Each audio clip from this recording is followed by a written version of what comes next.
Hey guys, I keep saying this every video, but I know it's been a while since my last one. Just wanted to give you guys an update on what's been going on. Haven't really done much else with the S10. Kind of slacking on that, sorry. But here's one of my new toys. It's a 2007 Escalade. Has some black 22s. It's lowered. Has a 6.2 and it's 2-wheel drive. So we got the 6L80 and 2-wheel drive. So it's pretty cool. Nice interior. Not perfect. Needs some body work on the other side. But traded a BMW that I had for that. That's enough about the Escalade today. This is what I'm working on now. It is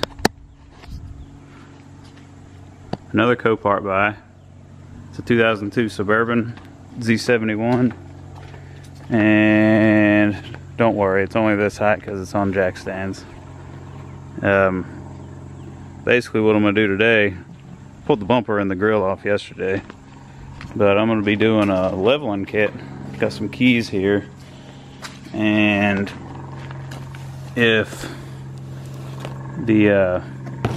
the back doesn't sit high enough, I went ahead and ordered some spacers, 1.5-inch spacers, because I don't want anything too high. But looking at it some more, I honestly don't know if it's going to need these. The back sits up pretty high, and you know, right here it may be a little exaggerated because of the jack stands, but we'll see how it looks.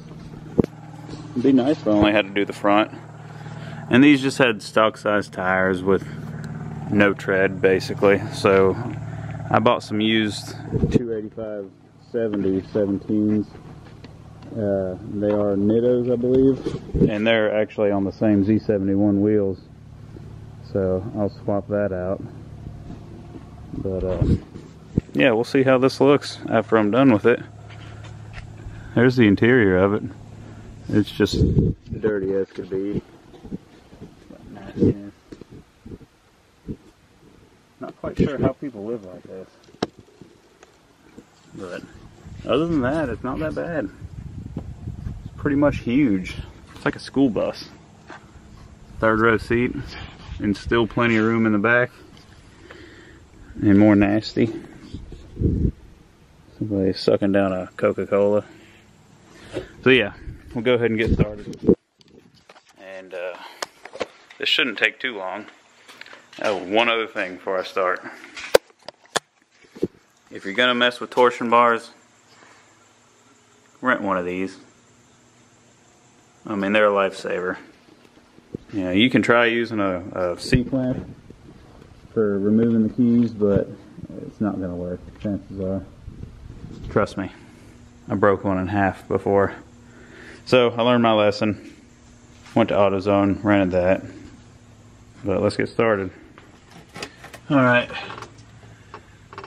The torsion keys are on this cross member behind the transmission cross member. As you can see, there's that little nipple right there. And there's a hole on the top of the cross member and a dimple inside the key, so it can sit in there safely. And then you screw it up there.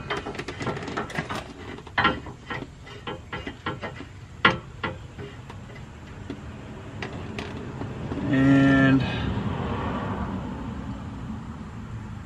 basically, let's see. And then I'm going to loosen this bolt up, take the pressure off.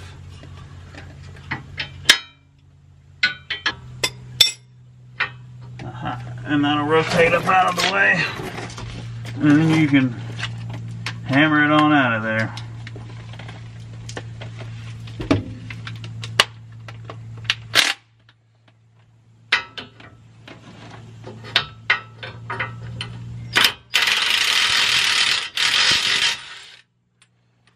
And you pull that bolt out, and then there is this piece.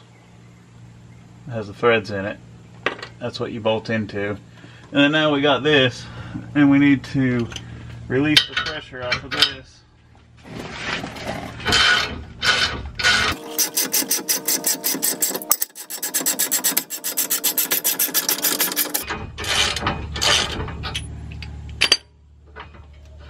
All right. And you can see this is the torsion bar. It's nice and loose. So I'll get this out of the way.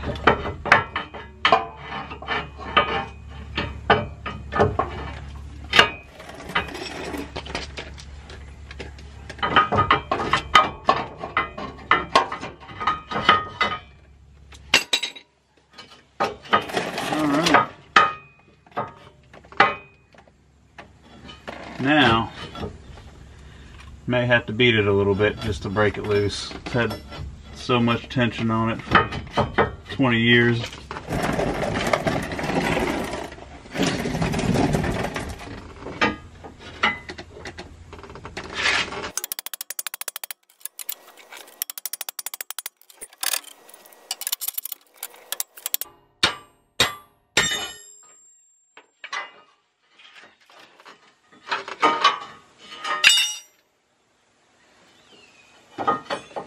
Alright, well, that was kind of a pain, but it's all good.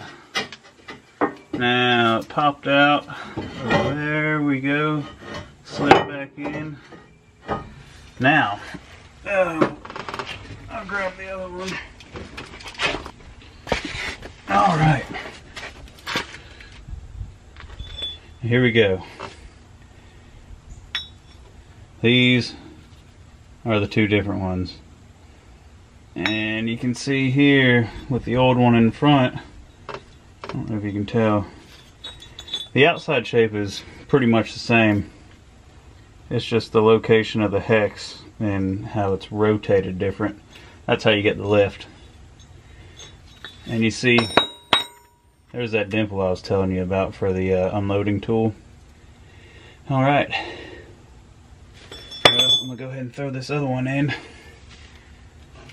And not really a way you can mess this up as far as locating it. It's either gonna look right or not even really work at all, and you're not gonna be able to get the clamp on it or anything. So you don't have to worry about the orientation really and getting confused with that.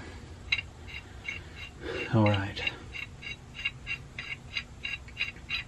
This is going to be the fun part too. Get back on this creeper. There we go. Alright. Now it's just tightening it up.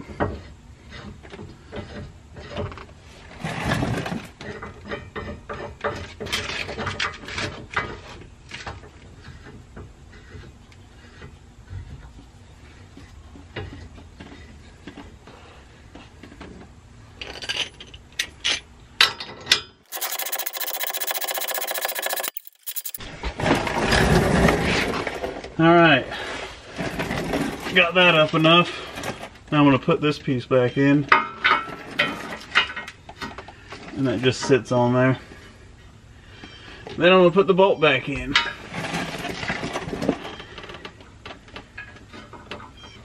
Alright, setting it up just like that, and then I'm going to release pressure on this.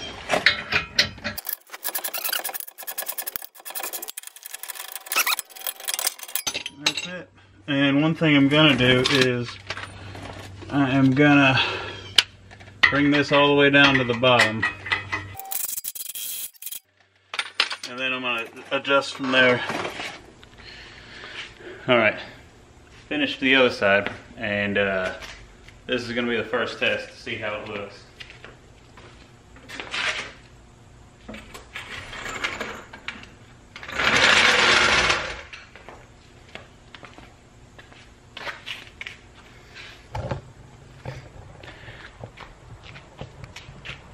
And you can already tell it's going to have to go higher, especially since it hasn't settled any.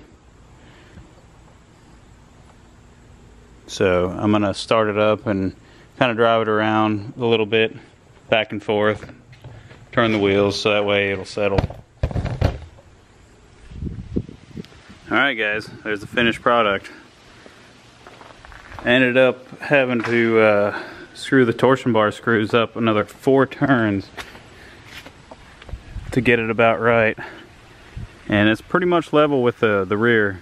I ended up not using the coil spacers for the rear because the front I didn't want to go up any higher because of the stock shocks, and they were about as stretched out as I felt comfortable stretching them out. So if I want to go any higher, then I really need to do either the shock extenders or a longer shock. But that's it. Looks pretty good with those tires on it. Swap those out real quick. And those are used 285 70s. And again, they were on the same wheel. But yeah, I think it turned out pretty good. The camber's off a little bit, so I'm gonna have to go in and you can see these bolts here. Well, if it would focus any. Whoop.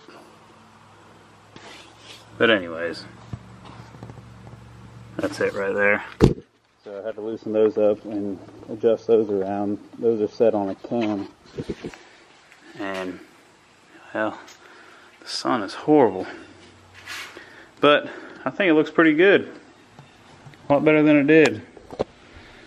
That's about it now. It's pretty hot out here, sweating a little bit. If you guys want to see me do anything else, just let me know. You know, it's not all the S10, even though I need to actually do some more on it. But yeah, if you guys like this video, give me a thumbs up and subscribe to my channel. Alright, thanks guys.